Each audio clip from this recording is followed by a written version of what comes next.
Hello दोस्तों and welcome to IFS. तो आज मैं आपको ऐसे स्टूडेंट से मिलवाने वाला हूं जिन्होंने पहली बार में जो है अपना सेट क्वालिफाई किया है, एमएच सेट 2025 वाला। तो hello Nikita, welcome to the IFS platform. Hello sir. Okay Nikita, कैसे हो आप थोड़ा सा हमारे व्यूवर्स और स्टूडेंट्स को बताएंगे कि आपने कितने मार्क्स से एग्जाम क्वालिफाई किया है। अब मैं तो अच्छी हूँ और मैंने 138 से एमएस सेट क्वालिफाई किया है 2025 का। ओके ओके, तो आपने कैसे डिसाइड किया एमएच सेट को देने के लिए? जब आपने ग्रेजुएशन या आपके पीजी में थे तब आपको पता चला इस एग्जाम के बारे में? हाँ सर, जब पीजी में आई थी तब जब केमिस्ट्री लिया था तब मैंने सोचा था कि अब उसके अंडर जो भी एग्जाम आते हैं वो देने के लिए।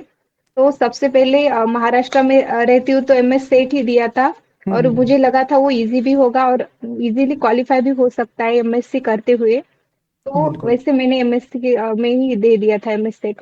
ओके ओके, और आपका स्पेशलाइजेशन कौन सा था एमएससी में? सर ऑर्गेनिक केमिस्ट्री था। ऑर्गेनिक केमिस्ट्री था। ओके, तो जब आपने डिसाइड किया आप सेट एग्जाम देना है तो कैसे, मतलब अपने प्रिपरेशन जर्नी क्या थी, थोड़ी सी बताएंगे? सर एमएस सेट का मोस्ट ऑफ द सिलेबस जो होता है वो यूनिवर्सिटी का जो सिलेबस रहता है वही रहता है। तो ओके। उसमें से भी बहुत सारे टॉपिक कवर हो रहे थे। और बिल्कुल। मैंने सिलेबस की प्रिंट निकाली और देखा जो टॉपिक कवर नहीं हुए थे वो मैंने यूट्यूब आईएफएस से किए थे सर। ओके ओके ओके, और बाकी कुछ बुक्स वगैरह भी आपने अलग से फॉलो किए थे? सर मैंने पेपर फर्स्ट के लिए एक रेफरेंस बुक फॉलो की थी। ओके। और जो ऑर्गेनिक केमिस्ट्री के लिए तो मैंने हितेश सर के सारे लेक्चर्स फॉलो किए थे और उसके नोट्स भी बनाए थे, तो मुझे उसके बारे में कुछ जरूरत नहीं पड़ी रेफरेंस बुक की। ओके। और वैसे मैंने ऑर्गेनिक केमिस्ट्री के लिए तो कोई रेफरेंस बुक नहीं लिया था। इनऑर्गेनिक हम्म। के लिए मैंने अ, अजय कुमार का बुक थोड़ा बहुत फॉलो किया था। ओके लेकिन वो भी ज्यादा नहीं, थोड़ा ही किया था, कुछ कुछ टॉपिक के लिए ही। ओके ओके ओके, तो मैक्सिमम जो है आपने कंटेंट यूट्यूब के थ्रू ही फॉलो किया है? Yes sir, maximum. ओके, और पार्ट ए जो हमारा एप्टीट्यूड का होता है उसके ऊपर मैं आपसे पूछने ही वाला था, तो उसके लिए कैसे प्रिपरेशन किया आपने? सर मैंने यूट्यूब से बहुत सारे वीडियोस लेक्चर तो देखे थे उसके। ओके। लेकिन जो मैंने एक बुक ली थी उसमें बहुत सारे एमसीक्यू क्वेश्चन भी थे। तो हम्म। उसकी प्रैक्टिस करती थी, मतलब हर दिन 1 घंटा उसी को ही देती थी। ओके तो उसके पढ़ते उसे निकल गया सर। ओके ओके, तो अगर मैं आपसे पूछूं केमिस्ट्री में आपने तीनों सब्जेक्ट को पढ़ा था, ऑर्गेनिक, इनऑर्गेनिक, फिजिकल? हाँ सर, तीनों सब्जेक्ट में कुछ कुछ मोस्ट टॉपिक जो मोस्ट वेटेज वाले होते हैं उसी को पढ़ा था। ओके ओके, जैसे आप अभी ऑर्गेनिक के बैकग्राउंड को, तो आप ऑर्गेनिक इनऑर्गेनिक को तो 100% पढ़ोगे ही पढ़ोगे, बट फिजिकल में कई बार दिक्कतें आती है कि बच्चे फिजिकल को फिर थोड़ा सा छोड़ देते हैं। तो आपने ऐसा कुछ किया था, कुछ गिने चुने टॉपिक्स पढ़ना, या सभी टॉपिक्स फिजिकल से भी पढ़े थे आपने? हाँ नहीं सर, सभी टॉपिक तो नहीं पढ़े मैंने फिजिकल से। ओके। लेकिन जो मोस्ट वेटेज टॉपिक है क्वांटम केमिकल काइनेटिक्स और सरफेस केमिस्ट्री वगैरह वो मैंने टॉपिक पढ़े थे, ग्रुप थ्योरी जैसे टॉपिक। जो कि मेरे सेमेस्टर में भी क्लियर हुए थे, तो यस। उस उतने हार्ड नहीं लगते थे। तो हम्म। उसका रिवीजन भी प्रॉपर किया था और वो पढ़े थे सर, और उससे ही मेरे अच्छे खासे नंबर आए थे। ओके ओके, और क्वेश्चन सॉल्विंग के लिए क्या कर रहे थे आप? प्रैक्टिस कहाँ से करते थे? सर मैंने आईएफएस की पीवाईक्यू वाली बुक भी परचेस की वाली है नेट के लिए। ओके। तो मैंने उसमें से बहुत सारे क्वेश्चन किए हैं। और जो यूट्यूब पे मोस्ट प्रोबेबल सीरीज यस। और वगैरह आप चलाते हो ना, बिल्कुल। तो उसमें से ही मैंने बहुत सारे क्वेश्चन किए थे सर। ओके ओके, और पीवाईक्यू सॉल्व किए थे आपने सेट के? ये सर। अच्छा, सेट, और आप साथ साथ नेट की भी प्रिपरेशन कर रहे हो इसका मतलब? ये सर। तो ये तो एक इजी पाथ रहता है कि जब कोई स्टूडेंट नेट के लिए प्रिपेयर कर रहा है तो सेट क्वालिफाई करना थोड़ा इजी हो जाता है वैसे, हाँ। है कि नहीं? आपको भी ये एक्सपीरियंस आया होगा। ये सर। ओके ओके, तो आपको क्या लगता है कि मान लो ऑर्गेनिक इनऑर्गेनिक फिजिकली तो दो सब्जेक्ट से ही अगर सेट क्वालिफाई हो सकता है, तीनों सब्जेक्ट पढ़ना जरूरी है? मतलब बहुत सारे नहीं स्टूडेंट्स का सर। ये क्वेश्चन रहता है। सर तीनों सब्जेक्ट पढ़ना जरूर है। एक ही सब्जेक्ट कौन सा भी दो सब्जेक्ट चूज करे तो भी नहीं चलेगा। ओके। क्योंकि हमें नेट के जैसा भी नहीं रहता कि पेपर में से चूज करना होगा कि हमें इतने ही क्वेश्चन सॉल्व करने हैं वगैरह। हम्म। तो वैसे सब तीनों भी टॉपिक पढ़ना जरूरी सब्जेक्ट है। करे तो ही अच्छा होता है। ओके ओके, और कोई स्पेसिफिक स्ट्रैटेजी आपने अपनाई थी कि एग्जाम को इसी तरीके से अटेम्प्ट करना है, या पहले जो क्वेश्चंस मुझे आते हैं वही मैं अटेम्प्ट करूंगी, फिर लास्ट में जो है बाकी क्वेश्चंस में ऐसे ही मार्क कर देंगे, क्योंकि निगेटिव मार्किंग वहां पर होता नहीं है? तो ऐसा कुछ आप सोच सर के गए थे? जैसे मैंने कहा, मैंने ऑर्गेनिक का बहुत प्रैक्टिस किए थे, क्वेश्चन बहुत सारे प्रैक्टिस किए थे। ओके। तो ऐसा मुझे लगता था कि मैं बाय हार्ट ही कर गई वो क्वेश्चन की, मतलब क्वेश्चन सॉल्व करने का तरीका। ओके। तो मैंने ऑर्गेनिक पहले स्टार्ट कर दिया था। हम्म। और उसमें से भी जो हमारे टॉपिक रहे थे, जैसे स्टीरियो केमिस्ट्री, जीओसी, उसके क्वेश्चन ढूंढ के वो पहले कर दिए थे। बाद में इनऑर्गेनिक और देन फिजिकल किया था। Okay okay okay. और कई बार काफी स्टूडेंट्स का ये भी एक कहना होता है कि एग्जाम में जो आपका केमिस्ट्री वाला पार्ट है, पार्ट भी, उसके लिए टाइम थोड़ा सा मैनेज करना बहुत डिफिकल्ट होता है। तो ऐसा कुछ आपने एक्सपीरियंस किया एग्जाम के वक्त? नहीं सर, मुझे टाइम का कुछ प्रॉब्लम नहीं हुआ है पेपर सेकंड में। क्योंकि टोटल 100 क्वेश्चंस होते हैं, 200 मार्क्स होते हैं, और जो समय आपको मिलता है 120 मिनट्स होता है, राइट? 2 घंटे का आपका पेपर यस होता है सर। ना। तो वैसे देखा जाए तो हर एक क्वेश्चन का आपको 1 ही मिनट मिलता है, पढ़ना भी है और अटेम्प्ट भी करना है। तो इसलिए कई स्टूडेंट्स का वो एक इशू रहता है, तो आपको तो वैसा कुछ फेस नहीं करना पड़ा।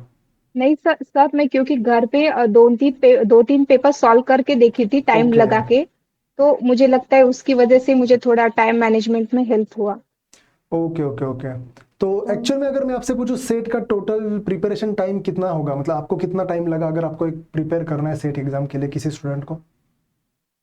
सर मैं तो मेरा अप्रैल में एमएससी का एग्जाम खत्म हो गया था। जी हाँ, बिल्कुल। तो मैंने 1 मई से स्टार्ट कर दिया था प्रॉपर, मतलब दिन पूरा दिन एग्जाम के लिए देने के लिए, हम्म। सेट के लिए। तो मैंने मई से 15 जून तक ही अच्छे से प्रॉपर स्टडी की। और पहले ओके। मैं जो करती थी वो एमएससी का ही था, तो उसकी वजह से आई थिंक मुझे हेल्प हो गया, क्योंकि रनिंग में था ना सर। बिल्कुल बिल्कुल। तो एमएससी करते करते आप सेट बिल्कुल क्वालिफाई कर सकते हो तुरंत बाद। यस सर, तो 100%। चलो, ये बहुत अच्छी बात आपने बताई, क्योंकि जो जो स्टूडेंट्स अभी एमएससी कर रहे हैं और वो ये वीडियो देखेंगे, तो उनको एक एक कॉन्फिडेंस आ जाएगा कि चलो अभी हम एमएससी में, तो इसके साथ साथ जो है हम जो भी अटेम्प्ट आएगा नेक्स्ट, वो सेट का फॉर्म फिल करके उसको हम दे सकते हैं। बिल्कुल। Yes sir. तो ओएमआर शीट्स वगैरह भरते समय कुछ आपको दिक्कत आई? कई बार बच्चे जो है पैनिक हो जाते हैं कि यूजुअली नेट और गेट में कैसा कंप्यूटर बेस्ड एग्जाम होता है, अभी तक सेट में वो अप्लाई नहीं हुआ है। तो आपने कैसे किया था? जब एक क्वेश्चन का आंसर आपको पता था, आप तुरंत मार्क कर देते हैं, या लास्ट में आपने रखा था कि चलो लास्ट के 20-25 मिनट ओएमआर में एक साथ भर दूंगे? नहीं सर, जब मैंने मोस्ट ऑफ द क्वेश्चन करे ऐसा मुझे लगा, मतलब ओके। जितने मुझे आते थे उतने करे, तब मैंने एक बार फिल कर दिया फॉर्म। और हम्म। बाद में ज्यादा टाइम नहीं मिलेगा ऐसा लगा मुझे। तो ओके फिर और क्वेश्चन करे और बाद में ओएमआर शीट फिल कर दी। Okay okay. और आपने कुछ ऐसा टारगेट रखे गए थे कि पार्ट ए में मुझे आउट ऑफ 50 क्वेश्चन में से इतने तो मेरे सही आने चाहिए, क्योंकि मेरा फिर यस पार्ट भी सर, भले यस ही सर। थोड़ा सा डिफिकल्ट जाए तो भी एग्जाम तो क्लियर हो जाएगा? Yes sir. तो आपने क्या टारगेट रखा था? 25 क्वेश्चन, 30 क्वेश्चन, ऐसा कुछ था आपके दिमाग में कि पार्ट ए से हाँ। वैसे कितने आए आपके पार्ट ए में और पार्ट बी में? हाँ सर, मेरे पार्ट ए में 60 मार्क्स आए और पार्ट बी में 78। Okay okay. इसका मतलब पार्ट ए से आपको काफी बेनिफिट बेनिफिट मिला है, 30 क्वेश्चन आपके सही आए यस। इसका मतलब। Yes sir. चलो सही। तो इसका मतलब इसके लिए भी आपने काफी प्रैक्टिस की थी? हाँ क्योंकि सर, वही की होता है, थी कुछ। काफी स्टूडेंट्स ये सोच के जाते हैं कि पार्ट बी यानी कि केमिस्ट्री के ऊपर हम सेट निकाल लेंगे, तो पार्ट ए को थोड़ा सा इग्नोर करते हैं, बट ये कभी ना कभी महंगा पड़ता है। हाँ सर, क्वालिफाई होने के लिए दोनों पेपर बहुत इंपॉर्टेंट है। पार्ट ए भी उतना ही रोल प्ले करता है जितना कि हम केमिस्ट्री का पेपर है। जी हाँ, बिल्कुल। तो पार्ट ए के लिए भी आपने पीवाईक्यूजी सॉल्व किए थे उसके? Yes sir.